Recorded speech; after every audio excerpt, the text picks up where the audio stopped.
Adam Levine's voice exit sparked by rule changes, cinched by performance that left NBC brass furious.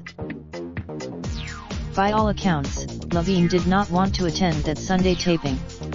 As one source at least in part, Levine's attitude might have stemmed from resentment of a season 16 rule change that didn't guarantee that each coach went to the live playoffs with the same number of team members. Season 16, during the episode that aired May 13th, the odd coach out praised Team Blake Shelton's Andrew Sevener, Team John Legend's Malin Jarman and Sean Sounds, and Team Kelly Clarkson's Rod Stokes, but host Carson Daly didn't even go to Levine for comment after solo performances by the rest of the top 8.